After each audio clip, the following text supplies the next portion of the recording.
Hands on helmets. 10 seconds.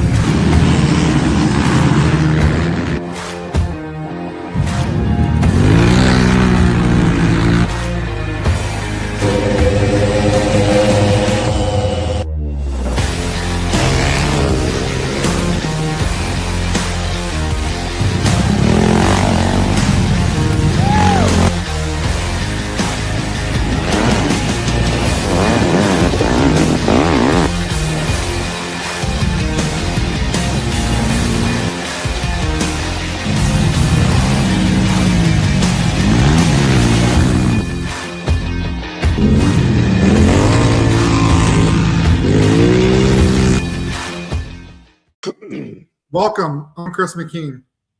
And I'm Andy Kiner. We're all about cross-country racing, and typically it starts with 10 seconds. But not in Iowa. In Iowa, Chris, it starts with hands-on helmets. Yes. And then where does it go? Scoring. Are we ready? Scoring. Are we ready? Oh, got the first jab in. I got you. Throwing it out there. Oh, we'll see. Challenge accepted in a few days. So I will take that. we'll be on time. Scoring will be. Well, scoring on time. Track crew gets there Wednesday night. You don't have to be there till what? You coming Friday night or Saturday morning? I'll be there Friday afternoon. I know our week's about done by the time you get there, but anyway. Hey, we appreciate you being there, whatever, though. So it's all good. Oh, such me. I have things to do here Thursday nights. I got to get all behind the scenes stuff ready. That's good. Yeah. Sometimes I wonder what would have happened if we had that first race. Would have been good. We're all good. All good. Excited, man. Take 2, round 1. Yeah. I know that our word's out there floating already. Everybody's looking at the forecast, which we'll talk about it later. Give you a track update. Absolutely. We got some guests. 2 out of the 3. One's still at dance. I think she's going to be joining us. And no, it's not CJ at dance. It's actually Mimi at dance tonight. Really? I thought so too, but I thought maybe it was like a father-daughter dance you were getting to here. Maybe. So no, it's good to catch up with this family. I mean, I see their posts all the time. I know we've commented on them in the last few weeks. So you ready to bring them on? That's one reason we wanted to reach out to them. It's cool seeing all those posts and all the practice and everything. So yeah, it's always good. But yeah, I'm ready if you are. Yeah, we can bring them on. And like I said, towards the end, we'll give a track update and give a recap on the festivities for this weekend. Sweet. Right. Bring them on. Welcome. Hi. Hey guys. Hey. How we doing? Good. What? CJ, I was just informed that you dance also. I actually was conned into dancing at a kind of year-end celebration. I had to go up on stage with Mimi, so I was rather embarrassed, but I still did it like a good dad. So, Hoyt, I will pay you if you can get us that video. I don't have it, but I can sneak into the next daddy-daughter dance, and I will try to get a video of it, guys. I will get it to you. Okay, I appreciate it. We won't tell your dad, okay? We'll do that. Cool. So, Chris just mentioned all the videos, we've been mentioning lately. And let's be honest, we haven't had a race yet, so all that talk stuff isn't going. So what do? You go to social media, you get to see what everybody's doing. You're one of the families that posts a lot for us. And I don't mean a lot like too much. I was telling my wife just literally half hour ago, it is so cool when we have the time to do this kind of stuff, because I appreciate what most people overlook, I think, and that is what the parents do, because Yeah. the kids don't always have the opportunities unless the parents make the time to make this stuff happen, and we see like, I don't know how many times over the winter I seen like, oh, Mimi's really found another gear, Right. and you see Hoyt's out there, coming. It's like she picks it up when he comes up from behind, and Yeah. it's just Oh, yeah. cool to have that big brother, big sister, thing going. And the parents, obviously, you guys are nothing but supportive of everything that these guys and gals have done, so I think it's cool. It's almost like a whole nother chapter for us to start looking into, not just the races, but what gets you to the races and then in between. And I know we'll talk about in a minute. You guys are going to some other races, which is awesome. See all the practice in at home. And sometimes I see it's an oval, isn't it? Yeah. So when we're practicing, we're fortunate enough. We've got a lot of timber as well. So we've got a timber track set up. We've got kind of an intermediate course, we call it. It's got a lot of bumps and some jumps and really tight hairpin turns like you'd see like at the Iowa State Fair. Yeah. And that's kind of why they really have taken the Iowa State Fair. They really like that race. And then we've got, a circle track, and that comes from me. I love dirt late model racing, and I've been playing with that with our track loader, getting it to shape just right. And You got it so good that you can see it from Google Maps. yeah, you can see it from Google Maps. Yep. Really? Nice. My wife gave me a hard time about that. So, Oh, but the good news is, you make a good point. The parents do a lot. I do quite a bit, but my wife Stacy, she didn't want to be on camera, but she's really the glue that holds it together. She does so much in the background, and not many people get to hear that. So I really can't do this without him. Right. Oh. And Oh, we can't do it without him as well. So, look who just showed up. like, Hi, Mimi. he's like my biggest supporter, and he does it all for us. And I'm very thankful for him doing this. That's awesome. Yeah. I have a good time too. It's a lot of fun chasing them, even though I can't keep up with them anymore. Yeah, So, but we need to get him into the utilities. Yeah. Oh, there we go. maybe one race. One race. CJ can line up by Travis Troy, right? There we go. We can do See? it together. I'm sure both of your wives will be just tickled pink.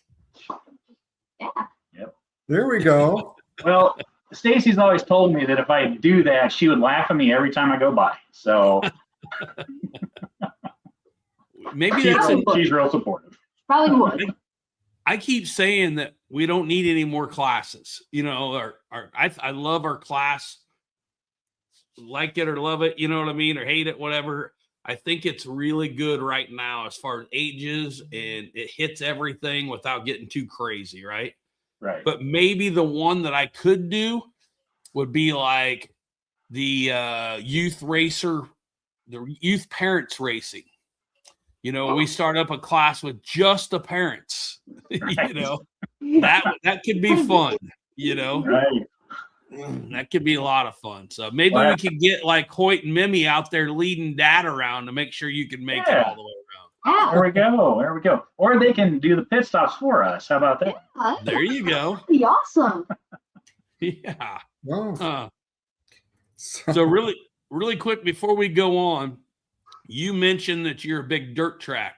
What part of dirt track or what style is it that you like?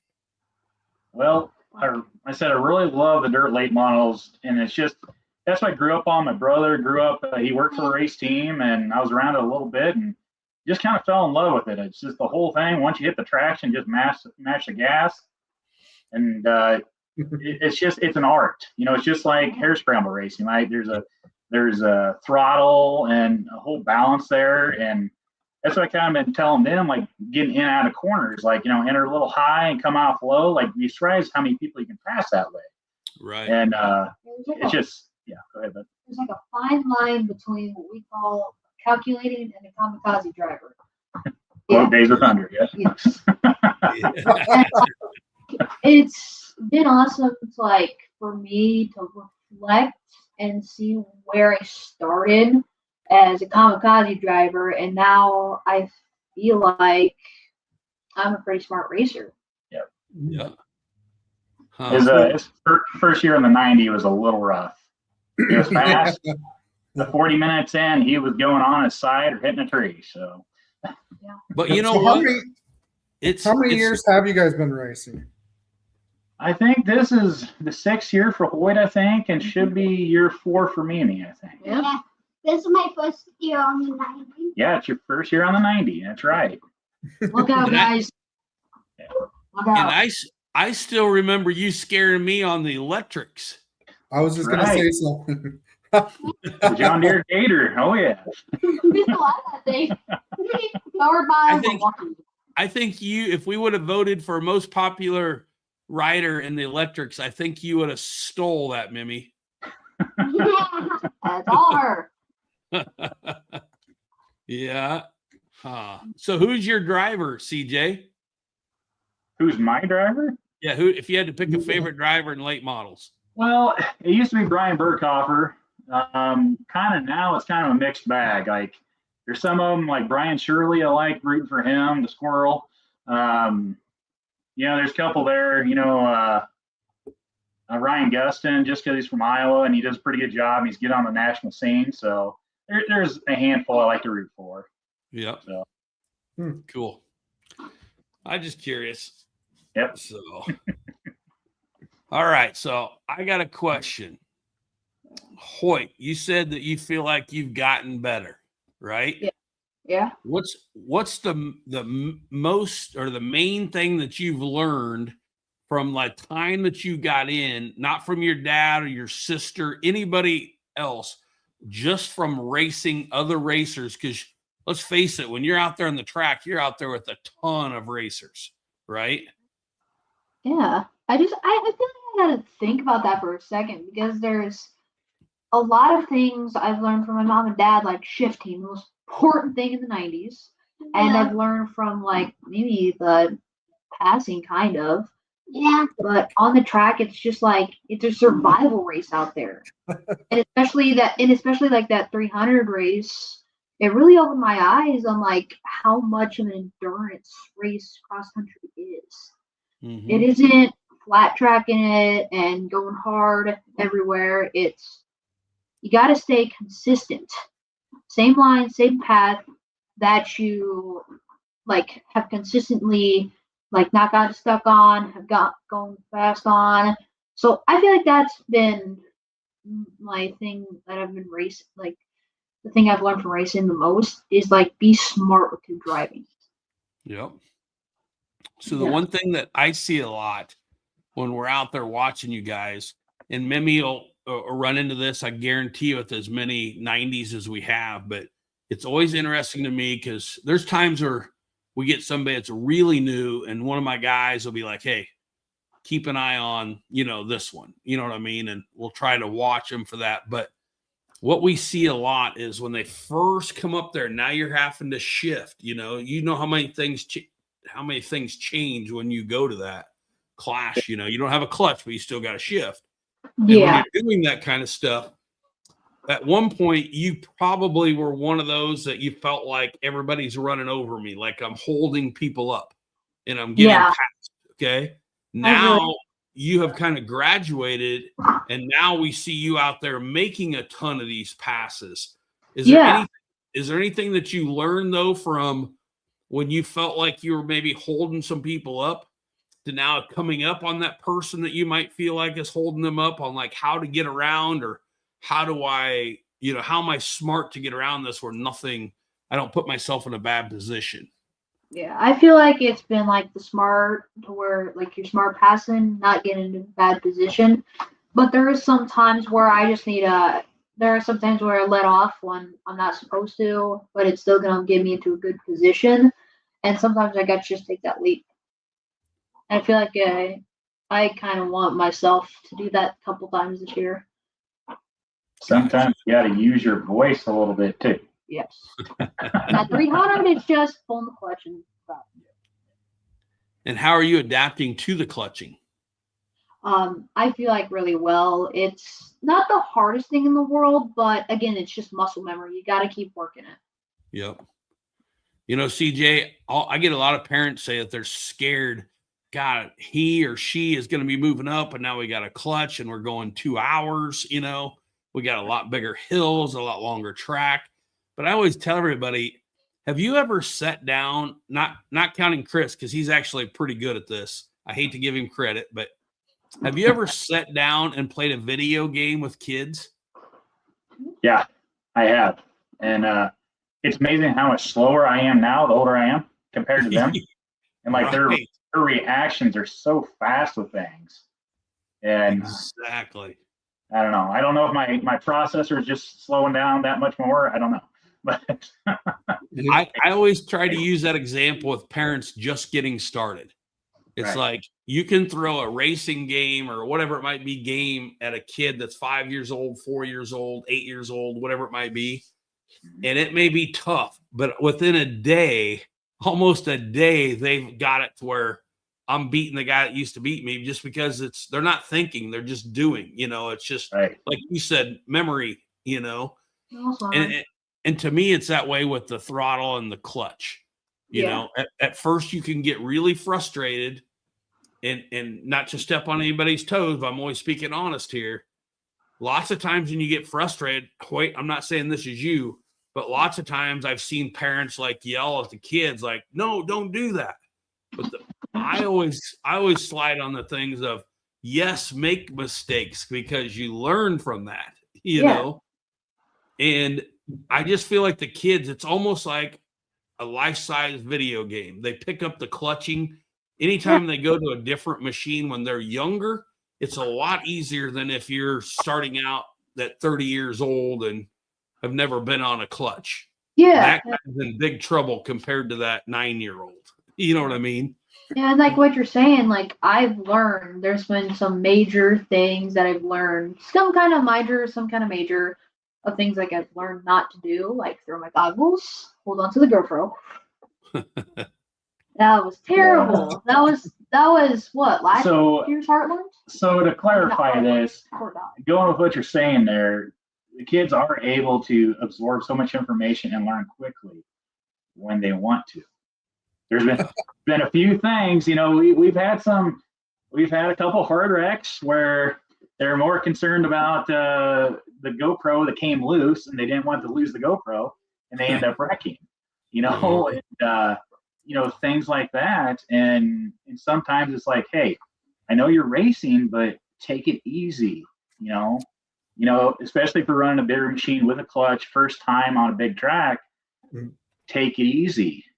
Yeah. But sometimes they just go bahan in there and they learn really quickly that, hey, a tie rod isn't replaceable on the track. So, you know, there's items like that they'll pick up. You know, the shifting too, sometimes it's one of the hardest things I think is like for Mimi, especially like she's learning this year to shift. She's picking it up and actually a little faster than I thought she would. Whereas Hoyt had a lot of trouble early on with it, like he short shift all the time. Mm-hmm. And it's amazing how different they are too. So that's the only thing I can say to the parents is learn at their own rate, and you just gotta be patient and just say a prayer that, hey, they'll be okay. And a dog tracker's nice too. So you know where they're at. Yeah, Yeah, exactly. that is a great piece of advice. Like with your kids, if you're new to racing and you want to know exactly where they are, my uncle Kevin has done this with his son, and he put a dog tracker on the back of his chest protector, and it like knows exactly when they are, and when they're treed, that means either they're stuck or they wrecked. And I feel like it's a really nice tool. It's helped us a lot. Yeah, no, I agree. I think Chris probably remembers this. I can't remember who it was, but we used to have somebody, I think in the adults, and the dad came to me one time and like, hey, they're stuck over such and such. I thought, okay, they got a phone, they called, you know, or something. And no, he shows me with this dog tracker. And I'm like, what is this? You know, and I always seen them. I think there was a boy and a girl or two boys or something in the family. And but they just always knew right where the kids were. And I thought that was, and the crazy thing is if, and I don't know, I've never had the dogs to do that kind of stuff with, but I don't know if that's real expensive. I mean, obviously knowing where your kids are, there's really not a price tag, but compared to other stuff, you know what I mean? Yeah, but I mean, it's like It's one of those things like, you know, a helmet costs a ton of money, but it's like we wouldn't send them out there without it. Correct. You know, it's kind of one of those things like, yeah, initially it was kind of costly, but it's like the peace of mind knowing that, hey, they're still moving, they're still going through the track, they're not holed up somewhere. That helps a lot because my wife, she's one that, you know, she grew up in a wrestling family. Her brother is Kevin Nemke, and then their cousin Derek, you know, races, and she will not go on that line because she has a lot of anxiety about it, but she's kind of like going in there like, go kill, go get him, you know, and she's got to kind of hold herself back a little bit. That's the way it was with wrestling. Hoyt wrestled a little bit, and she could not go on the mat because she would get too involved, you know. So, but no, it definitely adds a lot of peace of mind, and it's a really helpful tool. So that's the way we use it. So speaking of the parents, again, that's one of the things I really kind of want to highlighted. How do you, and I know she didn't want to be on here, but I had questions for moms and dads, and that is, we have new parents. I mean, I literally, it wouldn't surprise me to see 30 to 40 new kids out there this year. So many people are looking and coming and asking all these questions, you know. What's your advice, or you think her advice would be to that new family coming to race for the first time? Because let's be honest, we've all heard this before. He's really fast on the farm. Nobody can keep up with him.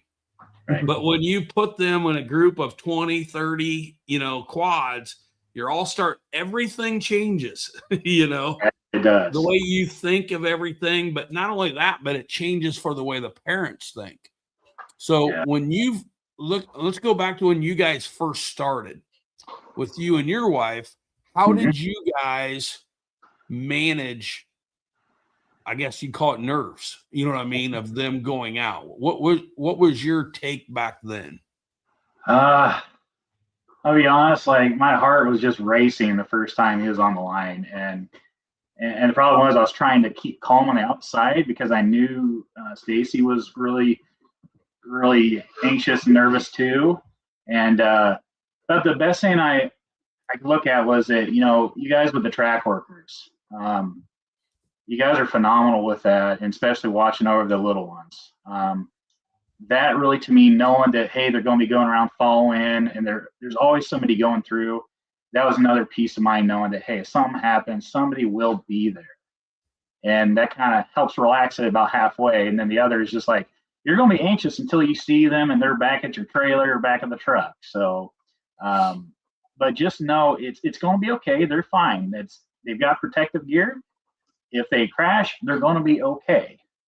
And just know that. And, you know, sometimes it helps saying a little good luck to them and saying, all right, you know, you even pat the machine, say, all right, take care of that kid, you know. And that's about the main thing you can do is just know that you guys are there watching out for them just as much as anyone. So that's really the best advice I have. So. And has that changed at all from the 6 years ago starting and her 4 till now? How do you address it any different now that they've been out there for so long? I guess I'm a little bit calmer because they are a little bit more experienced. Yes. And they kind of know what they're doing for the most part. They know what areas to follow or arrows to follow. So I know they're going to do their part, even though they still have issues every once in a while, but still it's the old track workers are there just in case. And like I said, we're tracking them. It's okay. We still get nerves every race. It's normal to be nervous. It's okay. The parents, I always say, are more nervous than the kids are. The kids just want to go, you know, and we're there fretting about it. So, no, it gets better in time. It does. So. And so I'm gonna get away from the racing just for a second with the parents. How does coming? I know you've got other family there, racers and stuff. but how have you seen like your kids when they come to the races? I tell everybody the racing is actually the smallest part of the whole weekend. You know, the Right. before, I know you guys don't typically camp all the time, but the before the race and after the race, have you seen your kids? I can see, like, I guess honestly, my kids, I couldn't see it as much because I'm always with them, but I can see like your kids and other kids, I see them grow, not necessarily physical all the time, but just as a person, like getting to know more friends and seeing them hang out. And, you know, it's just, Yeah. I see them grow that way. Do you see anything like that? Yeah, for sure. I think when we first started, it was kind of, hey, we're the new kids on the block. We don't know anybody, but over time, just talking with people and striking up a quick conversation, it's amazing just as parents who we come to know and can talk to, but the kids themselves too. They just, hey, there's a person, I'm gonna go talk to them, and before long, after a couple of years, it's like we get to the track after they're done racing. It's like, I don't know, they went off with a friend. They'll be back here sometimes. So that's great to see is them, developing those relationships with other kids and also the parents, talking to each other, because sometime or another, we all have to help each other out. There's going to be something, whether it's kids getting stuck and, hey, help the kids get up, or machine breaking and, hey, somebody has a spare part, it's really what it's all about, coming together, helping each other out. And that's where I think the wins are awesome. Every kid wants to win. I get that. But to me, it brings a tear to my eye when I see stuff like what you just said. When I see those kids grow into that and they go from, I'm here to race, to where a couple years ago, I know you'll remember this, Chris, we seen a little girl crying because her friend broke down, right before the finish. Right. It just, and they never knew each other until they started racing, and it's seeing them literally grow as a person, not as a racer. As a racer, we expect to see that, and I'm not just trying to pat our series on the back. I think that's, I guess, me growing over the years, and Chris and I talking, that's still probably one of the neatest things that we see all year long is the kids, and not just the kids, the parents coming together and learning that, hey, we're there kind of for a bigger purpose, not just the plaques and the t-shirts and stuff, and I don't know, that's literally a pat on the back to every family that's there, all the racers. It's not something that like a small group is making happen. That's by having great people coming together, just for a common, thing that we like, and becoming a bigger situation, by finding that higher purpose and the kids getting to know everybody. And like you were saying, we used to get there on a Thursday or even a Wednesday when my kids were younger. Mm-hmm. And I guarantee you, Chris can back me up on this. I had no idea where my kids were until usually 10, 11 o'clock that night. And sometimes we got a quick call or one of them would come running over and say, I'm staying at Joe's trailer. Okay. But we didn't have to worry about it because of all the great people around. It's not like you're in a place where you got to worry. We have so many good people. I trust my kid wherever family he's with at that track, and there's people feeding the kids. There's people, having games for them. We see all this kind of stuff. And that's what really warms my heart, is kind of seeing the families come together and the kids, finding out it's more than just racing. It's like a community. Yep. Exactly. That's what it's built. It's like, though on the track, like, I mean, it's competition. We're going hard, but also after the race, it's like, hey, the race is already over. Let's go have some fun. Yeah. So if you had to pick one, and I always hate doing one, but if you had to pick one of the people that you race with, Hoyt, and say afterwards, I'll guarantee you, as soon as I get my stuff on, I'm running over to that trailer. Who is that? Probably, Cash. Cash. Yep. Guy's last name. Stuart. Yeah, Stuart. And is he one of them that pushes you on the track? Yeah. Yeah. He's probably one of the person who would push me and then just blazed past me. Yeah. Couple years ago, Cash would keep pushing right behind Hoyt the entire race. Hoyt would make one mistake, and then Cash was gone. And Come it's on. like you gotta keep consistent. And you change your line just a little bit, he's gone. But no, he's a great kid, and they like to pal around quite a bit. So Yeah, that's cool. Mimi, how about you? who do you like to see? Chloe. Chloe? Yeah. Yeah, you like Chloe. Yep. Now, which one's Chloe? I'm trying to remember. I'm Cash's sister. Cash's sister. Yep. Oh, okay. Yep. Sorry. I went to a different family. I was thinking of a different one. Okay. Yep. Gotcha. Huh. Well, that So- makes it easy because you're all at one trailer then, Yeah. or one pit, huh? Yeah. Yeah. So I'm not going to let you answer with Derek because I know you're going to say Derek. Okay. How do you know? But if you pick one adult racer that you want to watch, who's that? Or Derek. maybe somebody that you, outside a family member that you really respect and you watch him on the track and stuff. Who's your favorite racer like that? I mean, I don't really watch any other racer besides Derek, so can't really answer that one. Yeah. Okay, so Wow. if you had to, But if we were to do like professional racers, me and her would probably say Adam McGill, Adam McGill, Yep. the Gator. They both did Adam's training there last year, and somebody was a little smitten with him No. Oh, because he's a good racer. That's why. He's a good racer. Pretty smitten with him. So what did you learn most out of that clinic? I honestly feel it's just like tuning up some skills that I already knew, but most importantly, he kind of like. So what you do is that there's like a slit in your boot, and you like lock it into your foot pegs.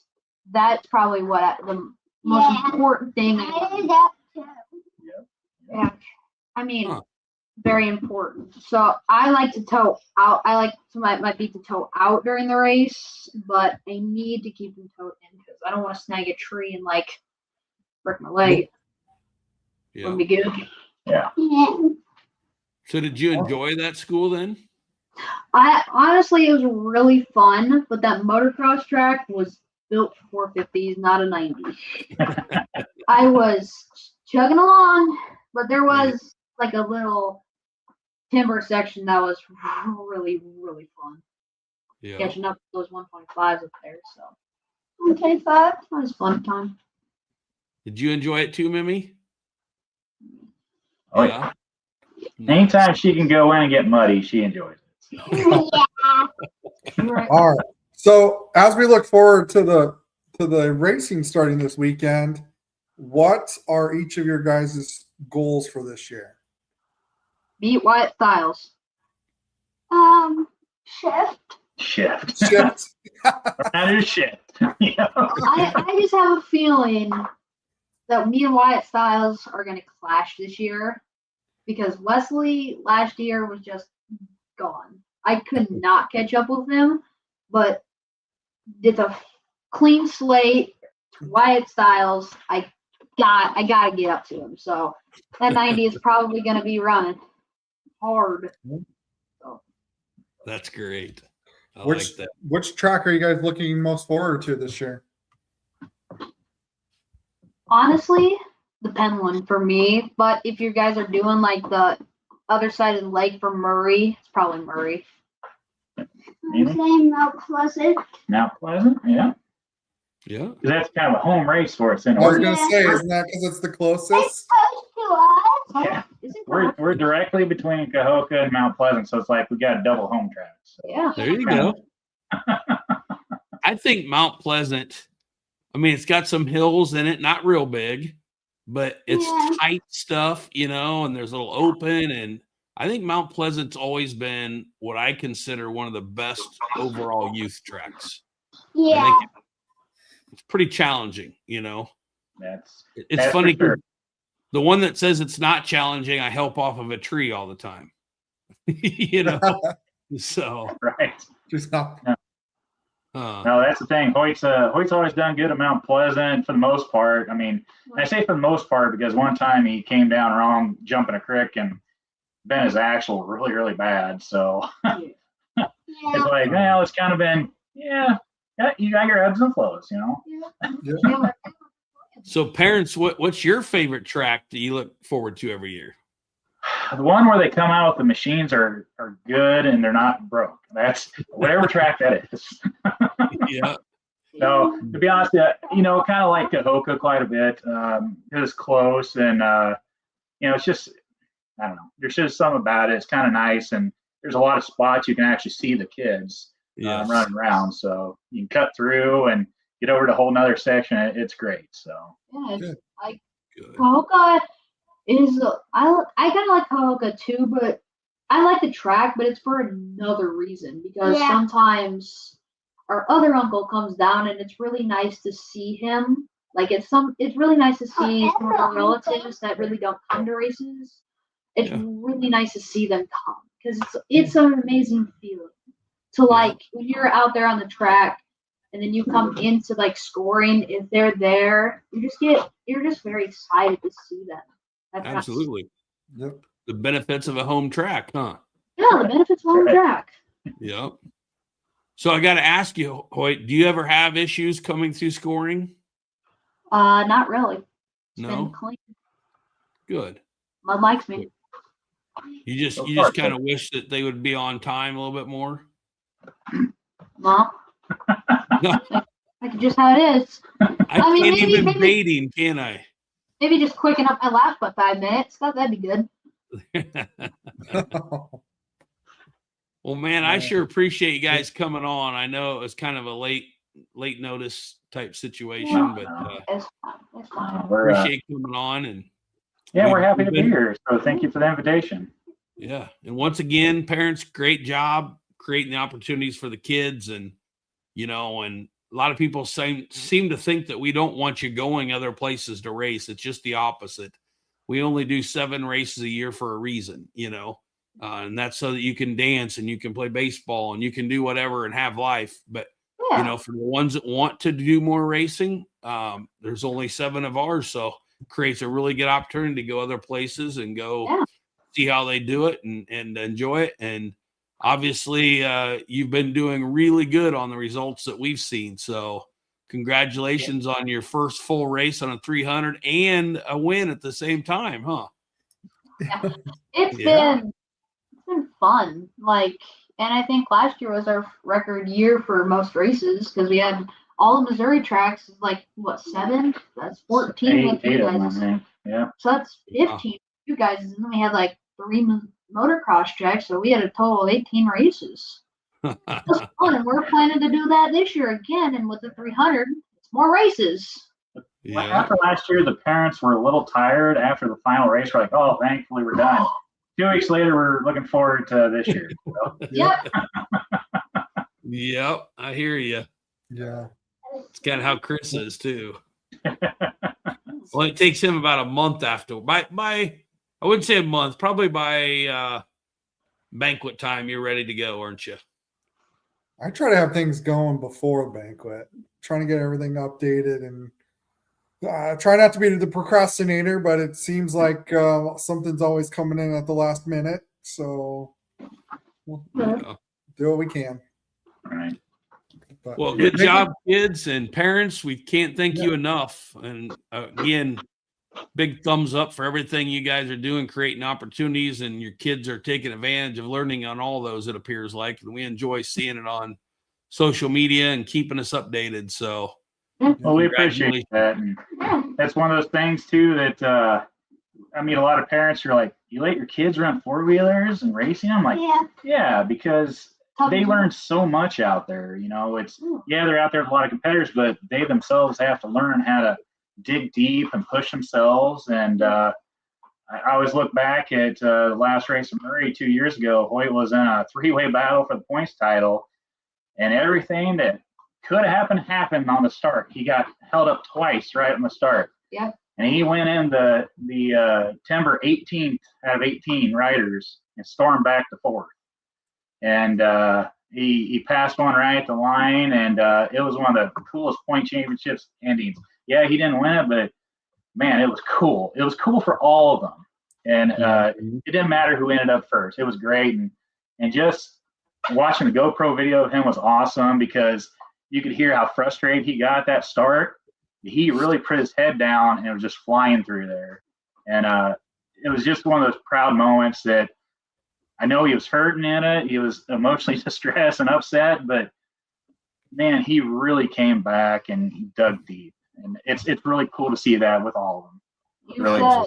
said my tires never touched the ground. Nope. They were off the ground a lot of the time.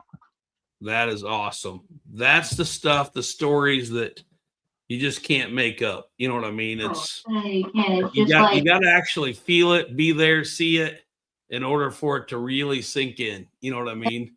it's like one of those things. It's just some things you can make up. Like, wow, he was got dead last and they got first. But there's sometimes like you think it's fake, but you just gotta see it to believe it. And sometimes you just gotta believe it. Exactly. Believe in yourself, right? Yep. Yes, that is probably one of the most important things of racing. Even though there's some competition, you can still fight back. You can still get it. That's right. That's Good words awesome. of encouragement. That's right. That's great. Great advice right there. So cool. Well, we look forward to seeing you guys here in just a couple days. Absolutely. Looking forward to it and hope it's not too muddy because I'm tired of power washing wheelers off already. And None of that. Don't talk like this. no. No, I knocked on wood earlier. We're going to be good. We're going to race. We're going to have a good time. It's looking good. There will be no ITVHS HSS race 1 take 3. Yeah, we're not doing it. We're not doing take 3. We're racing. Right. Exactly. All right. Well, thank you guys. Appreciate you coming on. No, thank you so much. We greatly appreciate it. All right. We'll see you. All right, see you. Thank you. Well, Yeah. guys.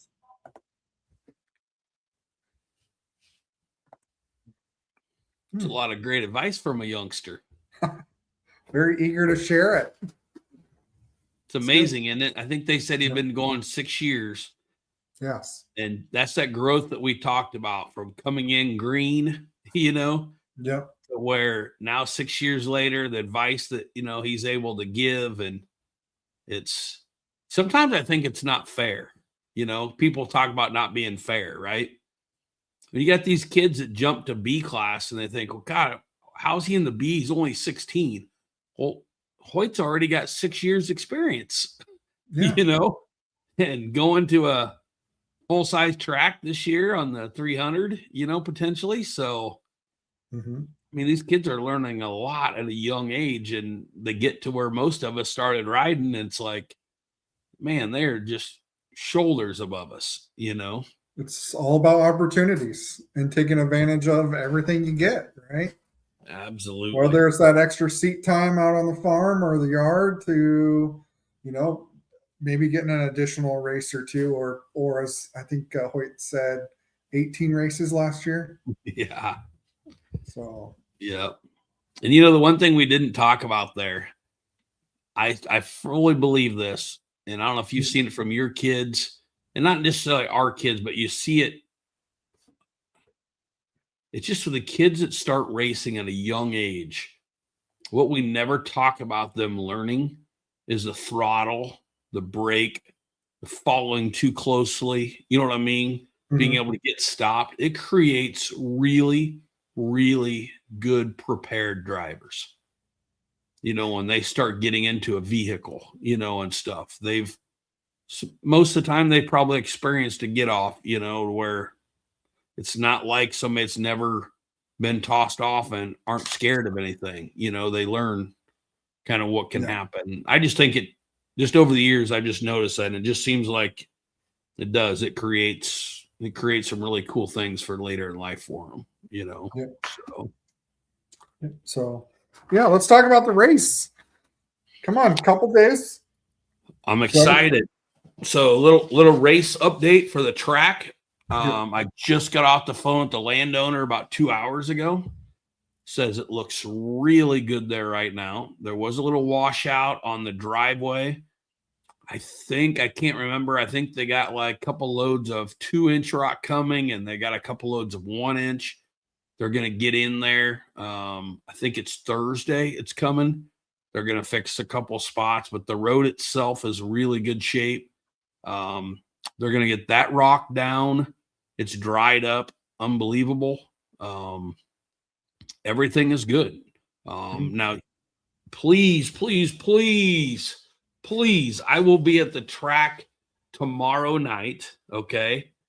Please don't text. Please don't call, because yes, Chris, there is a forecast for some rain for Thursday night, Friday morning.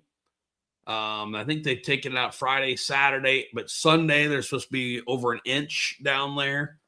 Okay. Monday is like 1/10. But yes, there is rain in the forecast. So let me just answer all the questions really quick. Okay, Chris? Okay. When will we know if it's postponed? Well, keep watching. If you're worried about it, keep watching the social media, keep watching the website, and it will be posted ASAP. No, we are not going to make a call on if there's rain in the forecast. The last time was different because we had so much rain.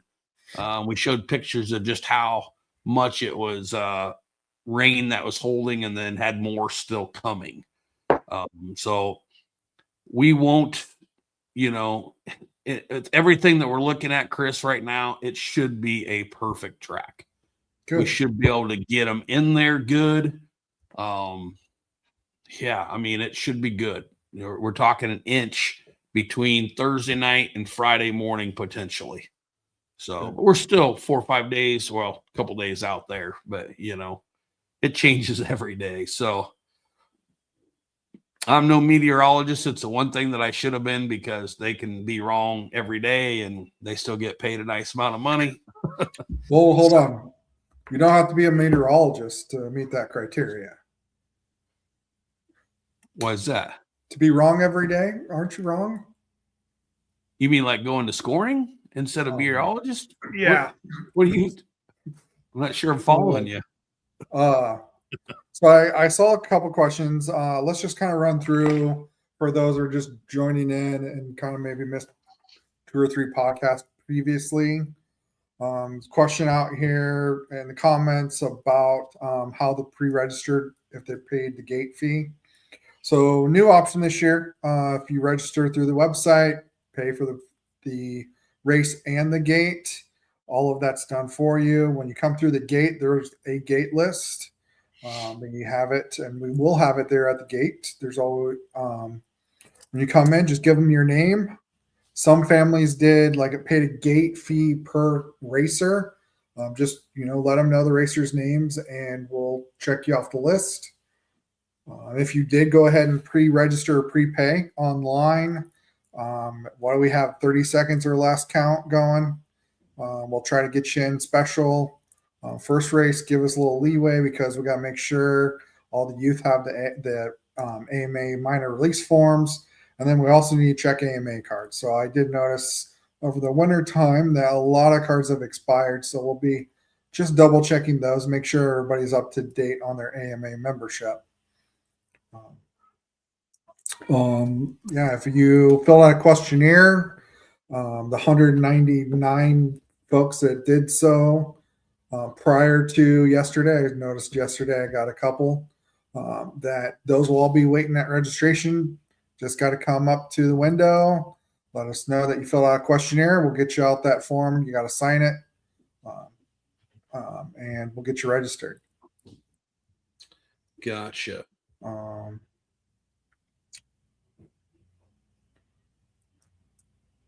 I'm sorry, I'm getting another question. Is it an option to upload a picture of the AMA release form and AMA card? If you have the AMA release form for the youth, you can email it or take a picture and message it over to Tracy or myself. But we actually do need to see that AMA card there at the track so we can verify when we're loading it and make the final entry into the databases. I think that's it. We'll also have t-shirts available, number plates, numbers if you need them. Yeah, and then after that, it's just depending on what race session you're in, they will just go to the line. As always, you guys do a great job on the line, getting everybody all the rows assigned. So just very much look for your race class and line up in that row. Good to go. So one thing I want to throw out before we even get to the race itself. Yeah. So this, you mentioned already though, but this is the first race. Not only is this the first race, the first time we've ever attempted to do this, and it was 100% off of the request from the riders and the parents and friends and family. And that was that pay for the gate, not having to pay cash that day. You know what I mean?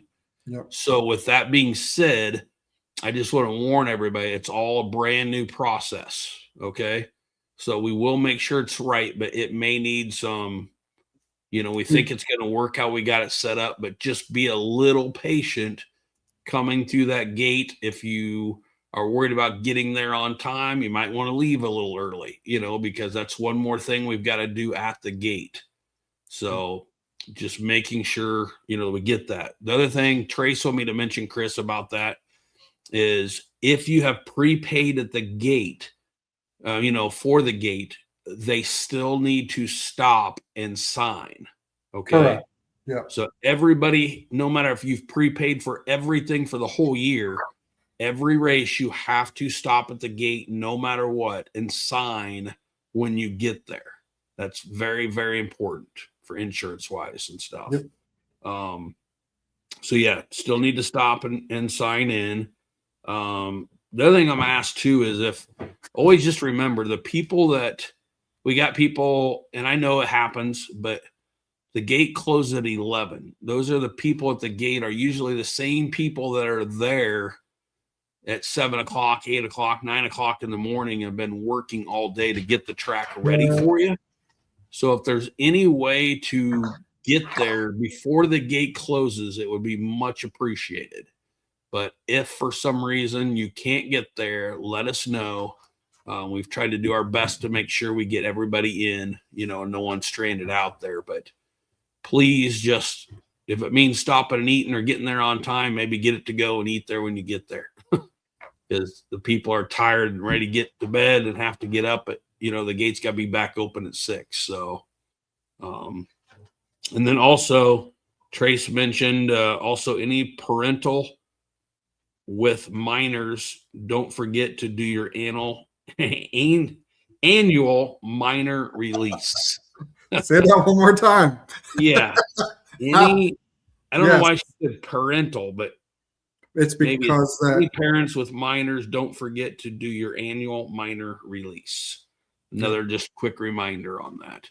And correct me if I'm wrong, Chris, I wish she was here to say this, but the big benefit of doing that is if you do that online, one time you're done for the year, right? Correct. That's so if filed. you do the annual release online, then you only have to do it once, print out the form, and keep it with you. Some parents laminate them like their AMA card and just keep it on them. It helps. Otherwise, when you go, if you don't do one, you do have to fill out the minor release at every race. Gotcha. So that's another big time saving to do it one time, and it's easy online. And there's the link directly to the annual release form. So we had that saved. Nice. So yeah, that's what I had as far as the gate on top of what you already talked about, was making sure that everybody realizes they have to stop. You can get all that taken care of. Maybe this question. I know we're working to get there, but as of right now, you can't physically pay with credit card at the gate, though, correct? That's correct. So we're hoping to have that technology ready at round 2. So round 2, you'd be able to just tap your card there at the gate for the gate fee. Gotcha. Otherwise, the current process is it's if they don't have the cash and we can write it down, and a lot of people are good when they come up to register. They also indicate that they need to pay for gate, and we'll take care of it then as well. Okay. Yep. So I think that's all I had for the gate wise.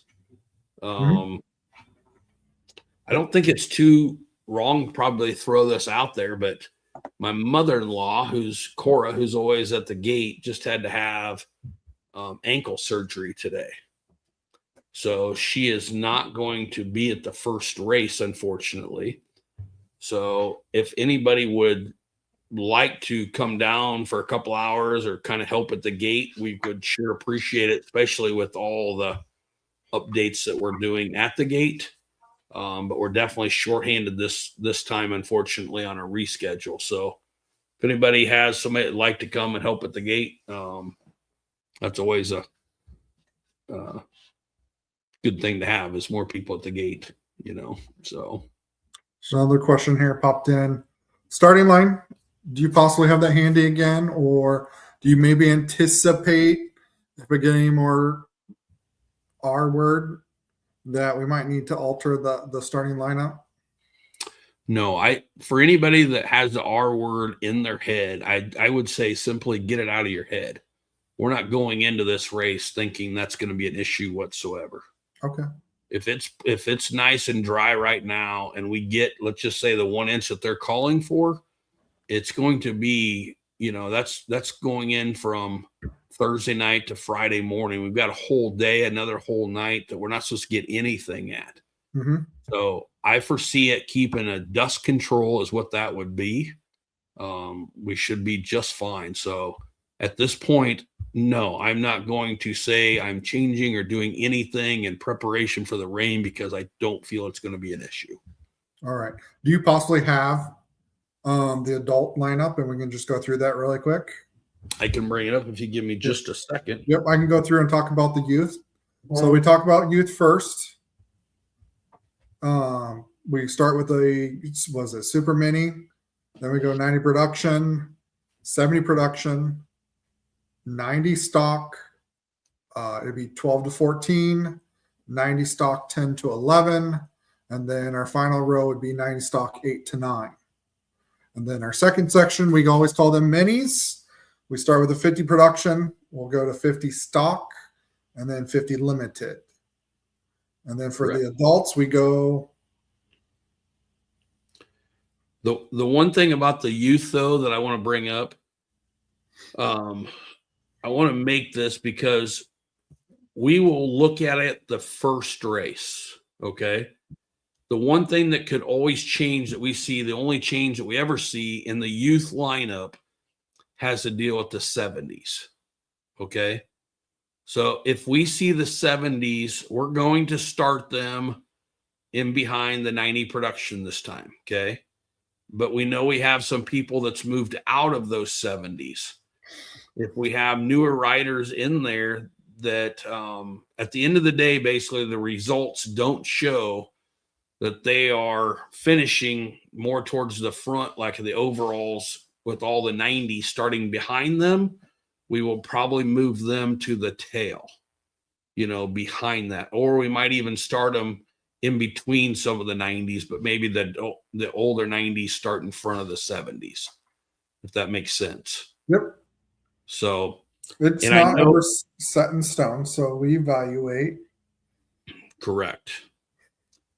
And I know we have a couple starting in the 70s that are brand new and don't feel comfortable starting in front of those 90s. You got 40 coming up behind you right away.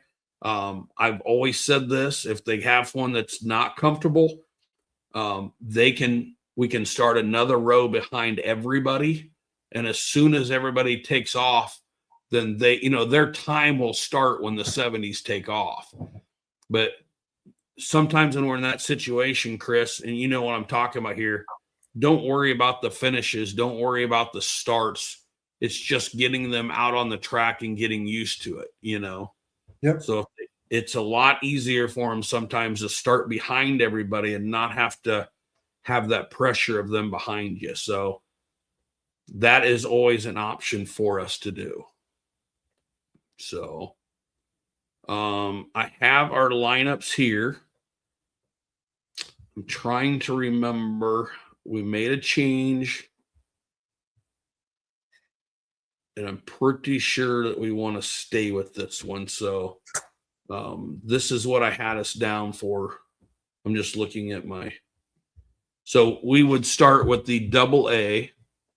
Now, okay, I'm going to go through the whole thing. We'll start with the double A and then the A, then the open utility plus 30, the B class plus 40, schoolboy plus 50, C16, junior, C26, utility, women's, and first year. Okay. Mm-hmm. Now, some changes that just everybody know that we look at. Schoolboy is I would call it an off class. I think that class should grow really fast with this detuning the 450, right? Yeah. But if we don't, we'll always take a look at that. If we, for say, don't have any, then obviously that class would come out. If we get kids that are in there that's brand new, that's up there because last year we only had 2 or 3 and they were pretty darn quick. You know what I mean? Yeah. We can see that in the overalls and everything. That could get moved way back if it's newer racers in that. You know what I mean? Yeah. The other thing is, so we got the junior classes splitting the 2 C classes, which we want. But up front, double A will typically always be first. If we do have that R word at any event, and we know that there's stuff out there that really needs cleaned off, if we put the open utilities up front, it really cleans that track off for them getting started.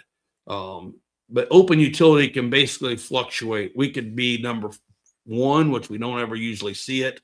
We used to run them second, but our open utility, we went through a couple years where it kind of shrunk down a little bit, and our A class was very fast. So we made that change. We switched them. So we can update these all the time, but as of right now, that is how we're starting and lining up for the first race. We'll learn a lot after that first race. And if we think we need to make adjustments, we'll make adjustments. Now, Chris, on those adjustments, the one thing that I always get, you get a parent coming and saying, hey, we need to have juniors need to be in front of, the 40 class, maybe be behind B. And the question's why? Well, my son's in there and he got 10th overall. Well, that's fine, but we've got other kids in there. We got to look at it as a whole. You might have one of those kids might win the whole thing, and one of them might break and get dead last. It's where, a majority of them are setting, is how we'll make that choice. So school or junior class is one that could easily move up a little bit or move back. Either one. We've seen it further ahead and we've seen it further behind, so. And typically, let's look at the junior class. As far as you still consider almost a youth class, but in the adults, a lot of those kids, like we're just talking with Hoyts, have a ton of experience, So when you look at a junior kid maybe beating a C class rider on a 450, that's really not a shocker, It's not a shocker. It's by experience, so. Yep. So. Yeah, so hopefully that answers questions. Yep. I know that Joe Lutz asked me if I would get him a Mountain Dew before and start everybody else backwards, so he can at least get one whole shot. I haven't made the decision on that yet, so I'll get him the Mountain Dew, but I have hard for me to start everybody else backwards, so. All right. All right. Well, like you said, pay attention to Facebook. If something happens, it's not going to happen. But if it were to happen, we'll get updates from you. Chris, let's be honest with everybody. We have one shot at this.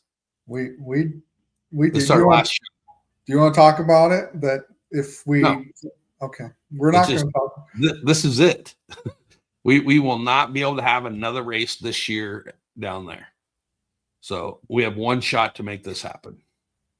You know, we know that, you know, thankfully we did put the, not all races were blessed to have a rain date, and it could happen any month, but obviously the first one's the one you worry about the most.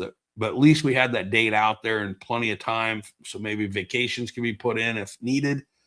But I know, you know, we've talked to some people in the last couple of days that unfortunately aren't going to be able to be there, you know, with priorities. And, you know, I'm going to mention one of them actually, because I was pretty proud of them. And people might think I'm funny to say this, but Kyle Burnham, I just talked with Kyle just last night, informed me he's not going to be able to be there because I had a prior commitment. And I'd read the text to you, but the text I thought was really cool. It hit me kind of hard. It's like the kids are pissed because we can't be there, but they had prior commitments, and that's part of keeping your word, you know, and unfortunately that's a hard lesson to learn sometimes. And, you know, I'm going to say that's good parenting right there. You know, I wish they could be there, but at the same time, we know that other stuff's happened, and that's why we try to put that date out there, but it just doesn't always work. So there's going to be some people that can't be there, but I know other people's on the flip side of that. And now that can be there, that couldn't be there the first race. So who knows what's going to happen, but I think it's going to be a good turnout. I think the track's going to be really good. I don't think it's going to be dusty, you know, which Chris, let's be honest. If when Adam Ratliff and I'm sorry, I can't think of his name, Hanson Dean, when they busted their butts the week before we were supposed to have had our race. I mean, I'm telling you, these guys afterwards were sitting down by the trailer. They couldn't move. They busted their butts so much.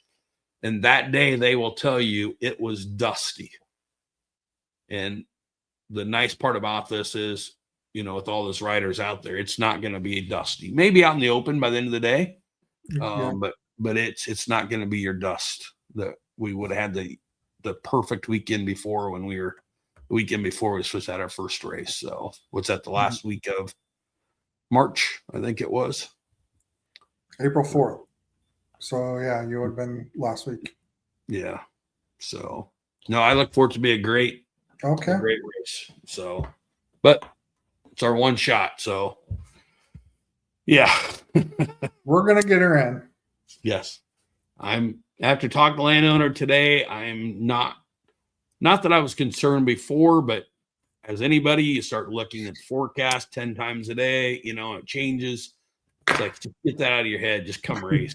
You know, that's what we got to do, is get out of our head, just go build the track and be ready to go. So, all right. Cool.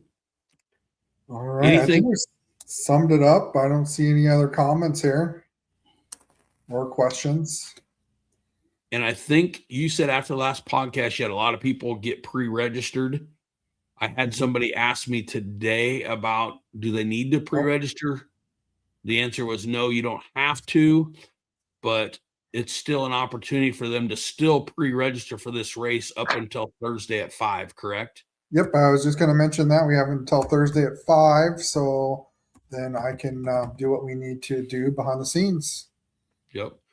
And then I think most people know this. I've had a lot of people ask me, but again, just to clarify, if you registered for the first race, if you paid, did everything, that will just be pushed back to the next race. If you can't make it, because we had someone, at least one that couldn't make it to this one, the rain date that was already prepaid and signed up, that will just get pushed back to their next race, correct? That's correct. Yeah, nobody's losing anything, nothing like that. We just push it back. It's so much easier to do that than do refunds and then paying again and stuff. So we always just push them back. So, okay. Yep. All right. Anything else from you as far as what we need to see when we get to you or anything? Or by the time we see you, it's too late for anything? Yeah. You've already done a lap. So by the time you see me on the track, yeah, the damage has been done. Let's see. Last minute question coming through AMA. So we talked about earlier, where you need to look at everybody's AMA card. Also bring your helmets. I forgot to mention that with the new technology that we started last year, It's a simple, just like when you go through scoring, your helmet's got a transponder on it. We're going to use smaller credit card size scanners that we started last year. We're going to scan those helmets so it's quicker for us to pull up your information in the scoring system. But if you don't have AMA cards, still bring your helmet, and you can purchase AMA cards at registration. It takes a little bit of time because you got to fill out a form, and there's a few things we got to do, but they are available. Gotcha. So I know you probably get tired of saying this all the time, but once again, okay, every time, no matter if I've raced with you for this is my 23rd year or my first race, every single time when you come to registration, even if I've pre-registered, what is the 2 things that I have to have or 3 things I've got to have with me every time? You got to have your helmet, your AMA card. For under the youth, you need to make sure you have your minor form, and then additional cash or credit card if you haven't prepaid. Gotcha. So 2 things for everybody, 3 things if you are a minor parent and have a minor. Yep. Okay. Yep. And it's also important because when we ask for the helmets, lots of times it helps catch either a bad transponder. Everybody power washes, and everybody, after every race cleans that helmet, right? So there's oftentimes that dirt gets underneath that transponder, and that's a new way that we can test those transponders, make sure there's not an issue when you're out racing on the track and you come through and you're like, why didn't I get scored? Well, you might have a bad transponder. Just slightest amount of dirt underneath that barcode will cause it not to scan. And I want you to be very firm on this and take it to the other side of that. So when you come up to register and you've parked way back way, and you come up there and you say, I'm pre-registering, I'm registering, but I forgot my helmet. The girls are going to tell you to go get your helmet before you can register. And why is that so important? Even if you have your deal on there, what happens, Chris, if I've raced other series and I have a different scanner?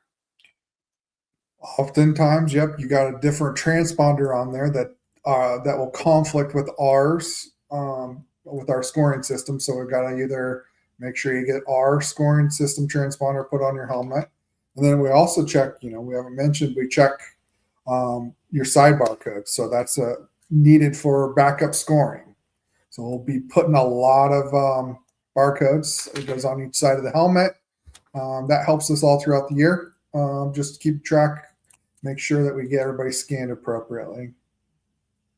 And I'm going to be this is almost the what's bugging Andy, but it's not. I know. Okay. It's because not. There's one other thing that we need to talk about. Well, really quick, I'm going to push you and Trace really, really hard this year because I've seen it screw a lot of people up. It's not you guys as the scoring girls. It's not your responsibility to make sure that Joey only has one scanner on.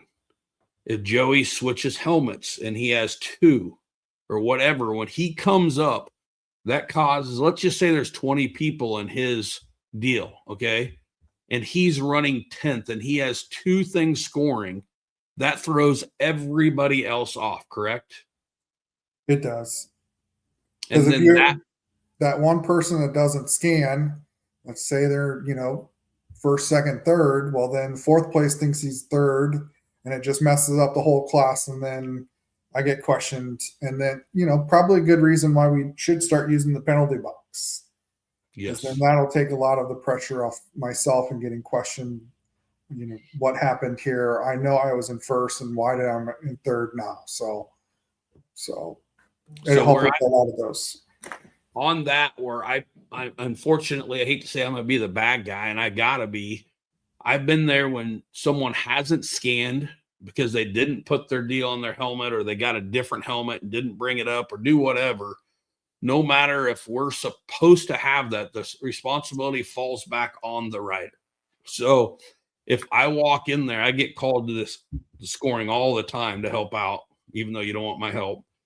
And I see you in there stressed out sometimes because people are coming through scoring, but little Joey or maybe Joey's dad that's racing plus 30 or 4, you know what I mean, isn't scanning and he came through. That changes everybody else. You're in there trying to fix it. And then we got to correct it every time they come through. I don't want you to continue doing that. Them people need to be pulled off. Make sure that's corrected. I think that you should not affect everybody else by somebody making a mistake every lap. You know what I mean? So that needs to be fixed as far as I'm concerned. But then also, I just don't want it to become a thing for you, Chris.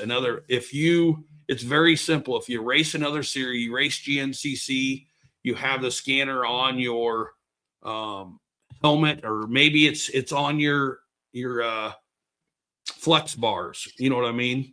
Mm-hmm. And now you got ours up there and I'm coming through. That is your fault and nobody else's. Okay? There's nobody else's fault. So get it corrected. Don't wait till it happens.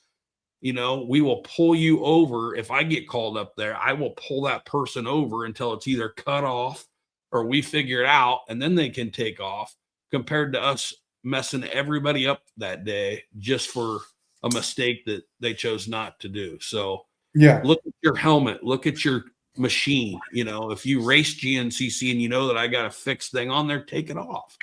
You got it on your helmet. Maybe get a different visor so you can switch visors, you know, whatever it might be. But please come prepared and don't put everybody else there. And the last thing I'll tell you about registration is, what time do I need to be Hold on, ready? Andy. You're breaking up there. So The last thing I was going to say is about scoring and registering, everything else. What time of the day, I want you to remind me, do I need to be registered? hold on, you cut out. Do you need to be registered? What time? Oh, you need to be registered an hour before the start of the race. Chris, I'm begging you right now, okay? Do not let somebody sign up 45 minutes before the race. Do not let somebody sign up 30 minutes before the race, and then you have to download everything all over again and hold everybody up at the starting line. Yeah. We've said it many times. I feel like I'm being the bad guy all at once now, but if you're going to be late, call us. We'll get everything prepared for you. So when you get there, all you got to do is sign. You know, we can do it over the phone and you just come and get it signed. You know, we can make it really quick, but please don't hold everybody up. Scoring does get a bad name, I think, sometimes. It's not always your fault we're late. It's somebody signing in late and us allowing them to that causes you to be late, you know. Yeah. So let's get the year started off right. I've got something exciting for everybody at the starting line I'm excited about. Yeah. And yeah, so I can't wait. Yeah, can't wait for that. So get there early. We got a lot to talk about that first race. We got the Zach Schrock gloves to give away. I don't know if yet. I can't remember if it was going to be at the first or the second, or if they've told us, Styles have told us yet. But anyway, we'll have a little extra time at one of those to make sure we get that handled for Zach. All right. So we'll have to wrap this up because your internet connection is not so great right now. Oh. Okay, I'm done. What was the last thing that you had, though? What was that? You said something about you had one more thing.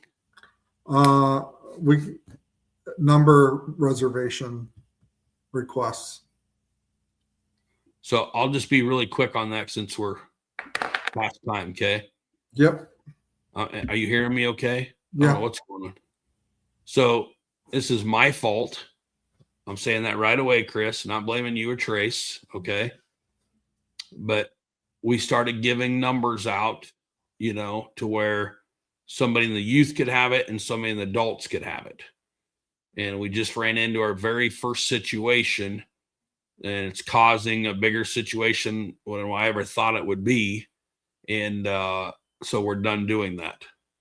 So the only way that you can have a number, so if you've got it now, you're going to get it. and we will publish, we will put it out there on the website, on the rules, as far as what criteria we're going for, you know, on who wins or loses as far as keeping your number. But from now on, starting like a week ago, the only people that can have, we've had 3 of them since then have asked for a number and we've said no because it's already taken. So if an adult already has it, a youth will not be able to have that. So as long, I can tell you right now, as long as they are both racing, you know, in the points every year, the number 1 criteria will be who's had it the longest. Okay. That will be the number 1 criteria. Okay. If somebody isn't racing, you know, then that will be the next one, you know, just reserving your number, just to reserve your number. So, but we will put all that out there in the rules so people know it. But the only people, Chris, that can have a number in the adult and the youth would be like you and your son. Okay. So it'd be 2 family members, maybe adult, the dad and the kid racing. And if you are in 2 different sessions like that, one session being all the youth with youth and the minis, number 2 would be the adults. And we would let you guys have the same numbers, knowing that one of you's got to give it up when, you know, if someone goes to the adults or whatever. But Yeah. so, but we will get that out there for everybody. All right. Well, thanks for clarifying that. Yep. All right. I don't see any other questions. You kept it to an hour and 22 minutes. Close to it. Close to it. Oh, we'll get her started. I mean, once we get that first one under our belt, the rest of them fly by. So, all right. Hopefully at this time tomorrow, Chris, if you call me, I'll be at the track. Also, not to put you on the spot, but are you going to do some sort of live stream Thursday night? I will definitely try that. Yep. Okay. Yep. It'll be a little easier this time since Big Joe will be there. Thursday or Friday, we'll see. So okay. maybe all right, both. something for us to all look forward to, at least kind of those that may be coming Friday night or Saturday, get a little update as to what things look like. So, all right. Thanks for all those that have kept with us. We'll see you all in a few days. Take Sounds care. good. Thank you.